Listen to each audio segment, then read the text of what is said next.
আপনার পোর্টেল মিডিয়াক মই প্রথমতে ধন্যবাদ জ্ঞাপন করিছো যেহেতু মই কংগ্রেসের এজন নিষ্ঠাবান কর্মী আছিলো বিগত মই মোর লাইফর স্টার্টিংর পৰা মই কংগ্রেস বাদ দি আগতে কোনো দল করা নাই।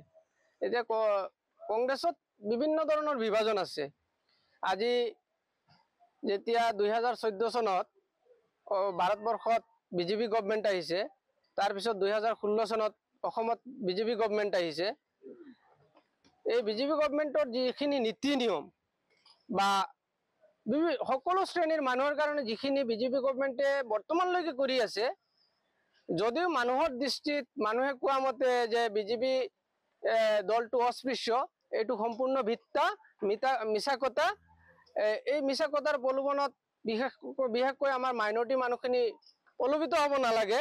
বিজেপি দলে সকলো শ্ৰেণীৰ মানুহৰ সম উন্নয়ন, সম অধিকাৰ, শিক্ষাৰ ক্ষেত্ৰত, স্বাস্থ্যৰ ক্ষেত্ৰত, বিভিন্ন ক্ষেত্ৰত সকলো ক্ষেত্ৰত সমান অগ্ৰাধিকাৰ দি আছে। আৰু এই বিজেপি দলৰ যিখিনি নীতি আদৰ্শ বা উচ্চ পৰ্যায়ৰ নেতাৰ পৰা একেবাৰে নিম্ন স্তৰৰ যিখিনি বুথ কৰ্মীলৈকে মই দেখিছো সিহঁতৰ মাজত একতাবদ্ধ আছে, শৃংখলাবদ্ধ আছে। আৰু এই নীতি নিয়ম আদৰ্শৰ প্ৰতি আকৃষ্ট হৈ মই ভাৰতীয় জনতা পাৰ্টিত আজি আনুষ্ঠানিকভাৱে যোগদান কৰিছো। কংগ্ৰেছত মই 15 বছৰ মান আছিলো।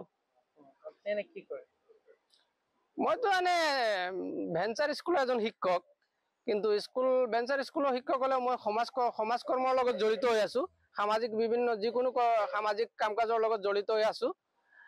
আৰু কংগ্ৰেছৰ এজন নিষ্ঠাবান কৰ্মী আছিলো। আৰু কংগ্ৰেছে আজিৰ পৰা মই সম্পূৰ্ণৰূপে ত্যাগ দিছো। আপোনাৰ নাম? মোৰ নাম সাজ্জাদুৰ ৰহমান। আপোনাৰ কিবা উদ্দেশ্য আছে নেকি যে আপুনি আজি বিজেপি দলত সোমাই বা কিবা প্ৰতিনিধিত্ব কৰিব? নাই নাই নাই, এনেকুৱা কোনো প্ৰতিনিধি যে মই কোনো প্ৰতিনিধি লালসা বা এনেকুৱা কোনো উদ্দেশ্য মই ৰখা নাই। এটাই কথা হল, যদি ৰাইজৰ উন্নয়ন হয়, মই দলত থাকি যদি ৰাইজৰ কিবা এটা কাম কৰিব পাৰো, এইটো মোৰ কাৰণে শ্ৰেয়। ভাৰতীয় জনতা পাৰ্টি খাগুৰজান গাঁও পঞ্চায়তৰ পৰা জাঞ্জুলাইপক ধন্যবাদ জ্ঞাপন কৰিছো। আপোনালোকে নিশ্চয় ইতিমধ্যে দেখা পাইছে, ইয়াত আমি এসাঁজ খোৱাৰ ব্যৱস্থা কৰিছিলো। আৰু আমাৰ খাগুৰজান গাঁও পঞ্চায়তৰ অন্তৰ্গত 150 নং বুথত ইতিমধ্যে আমাৰ এজন ভাৰতীয় জাতীয় কংগ্ৰেছৰ ব্লক লেভেল তেখেত এগৰাকী নেতা ইতিমধ্যে আমাৰ ভাৰতীয় জনতা পাৰ্টিত যোগদান কৰিছে। তেখেতে আমাৰ ভাৰতীয় জনতা পাৰ্টিৰ যিবিলাক কাম কাজ বা যিখিনি আমাৰ সকলো ধৰ্মৰ যিখিনি উন্নয়নমূলক কাম কৰিছে, ৰাস্তা ঘাটৰ পৰা আদি কৰি যিবিলাক আঁচনি দিছে বা যিবিলাক কৰ্ম দেখি তেখেতে আকৃষ্ট হৈ ইতিমধ্যে আমাৰ দলত আনুষ্ঠানিকভাৱে বুথ সভাপতিৰ নেতৃত্বত ইতিমধ্যে যোগদান কৰিছে। আৰু আমি আশা কৰিছো তেখেতৰ যোগদান আজিৰ কাৰণে আমাৰ এক ঐতিহাসিক দিন হ'ব। আৰু আমাৰ দলৰ কাৰণে খুব আমি আগন্তুক দিনত শক্তিশালী হিচাপে আমি খাগুৰজান গাঁও পঞ্চায়তত আমি অৱতীৰ্ণ হ'ব পাৰিম। আৰু প্ৰত্যেকটো ৱাৰ্ড আমি ভাৰতীয় জনতা পাৰ্টিৰ দখললৈ আনিবলৈ আমি সক্ষম হ'ম। গতিকে আশা কৰিছো তেখেতৰ এই যোগদানে আমাৰ দলক এই অঞ্চলত আৰু অধিক শক্তিশালী কৰিব বুলি আমি আশাবাদী। মানে বুথ সভাপতি আছিলে আমাৰ জিয়াউদ্দিন, তেখেতৰ বুথৰ আণ্ডাৰত জইনিং হৈছে 1 নং ৱাৰ্ড 150 নং বুথ। দেখা গৈছে সমাগত পঞ্চায়ত নিৰ্বাচন আহি আছে, আৰু পঞ্চায়ত নিৰ্বাচনৰ বাবে আপোনালোকে কেনেদৰে প্ৰস্তুতি লৈছে? নিশ্চিতভাৱে আমি পঞ্চায়ত নিৰ্বাচনক লৈ আমি তৎপৰ হৈছো।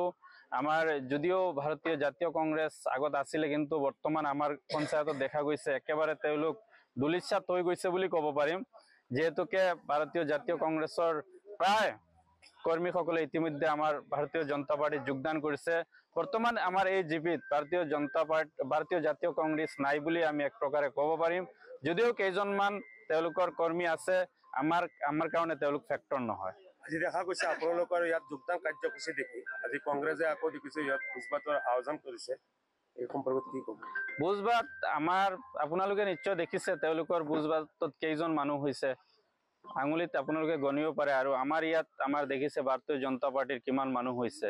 গতিকে এইখিনি আপোনালোকে তাৰ পৰাই অনুমান নিশ্চয় পাইছে।